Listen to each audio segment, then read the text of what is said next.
What's going on, guys? This is Jester here, and I'm going to be giving you a tutorial on how to use Imminent Monitor.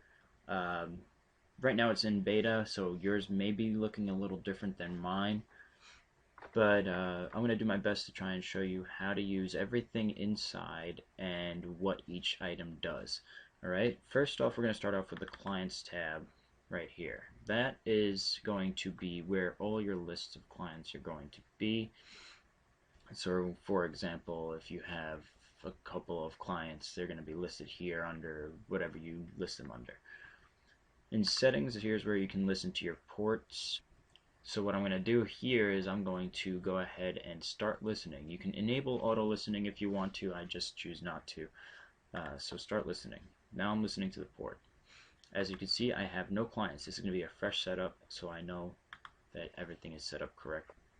Next, I'm going to go over the build modes. Alright, so right in this box right here we have network settings. For this example I'm going to put in my local host. This is what you want to do when you want to test a server on yourself. So I'm going to use my local host. The port is I'm going to keep the default port. For client identification, this is where you're going to put wherever you want to categorize these people. So for this I'm going to put me, because it's me. After that, mutex, you just want to run it through a couple times until it stops. Startup module is going to be whether or not you want the client to run on startup. Whether they turn their computer off and turn it back on, the client will still be connected. So I'm going to do that. I like to just put a bunch of random stuff. And I start with ZZ, so at the bottom of the folder. Alright.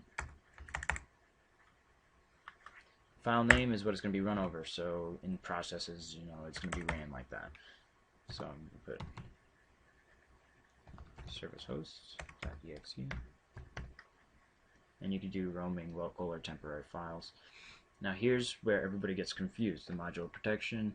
File integration, what it does is it basically just copies your file, moves it to another location so the person cannot find that file, and then executes it and deletes the original. So that's what that is. The hide file is different than that. See how it says this will hide your file? Basically it puts it it puts a setting onto the program where when they try to find that item, it's hidden in their folders in Explorer. So you can select these if you want them to never find that file again.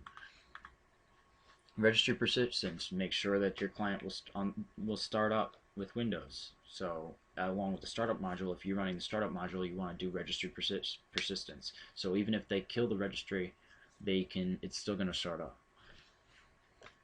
Disable task manager is obvious. Process kernel key is going to make the process unkillable. So if they go into their task manager and they go ahead and end the process, it's not going to end. Alright, so that's what that does. Assembly information, so if they want to know what the file's about, they click properties. This is what it's going to show up. You can generate if you want. Right now it's not going to let me generate because it's in beta. But basically what it does is it shows the people who are running the file who made it, what's going on with it, stuff like that. Here's your logs. This is where it's going to show you whether or not your client was built or not built. And profiles is whether or not you want to save the profile. So I'm going to go ahead and just show you what that is. Save settings. I'm going to put me. Okay, so now I have this. So if I click on this, it's going to do that. It's going to use all the settings that I have selected here. Okay. Smart DNS, if you don't know what that is, you don't need to know what it is.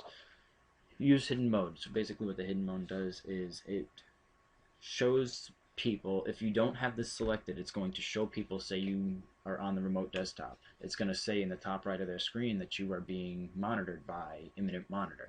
So they're going to know that someone's watching their screen. If you don't want that to happen, you go ahead and use hidden mode. You're going to go ahead and click I agree to the terms of service and compile. I'm going to go ahead and save this on my desktop.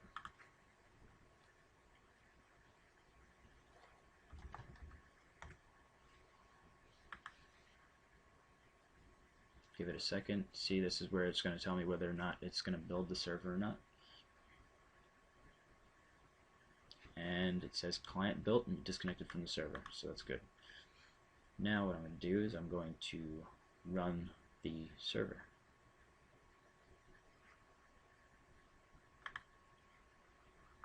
So here's my little server right here that I just built. Double click it, bring back up. See, I just got a connection, a client connection, and go in here, and that's me. Tells me all the information that you need to know.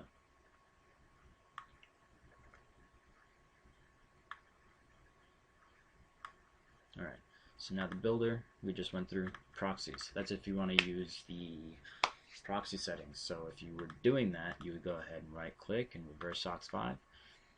Reverse SOX 5, no authentication. Boom. Now I'm in the proxies. So basically what the proxy does is it makes your IP their IP. So that's the best I can explain it. I don't really want to get into detail with it. Thumbnails is pretty simple. You can turn it on. It'll show what's on their desktop. Client map, it's going to show you where they're located. News, it's where all the news is going to be posted by Shockwave. Credits, obviously, terms of service, and the bug report. Alright, that's basically it. That's basically all you need to know. If you have any errors with this, then you may be doing something wrong. If you have any questions, let me know.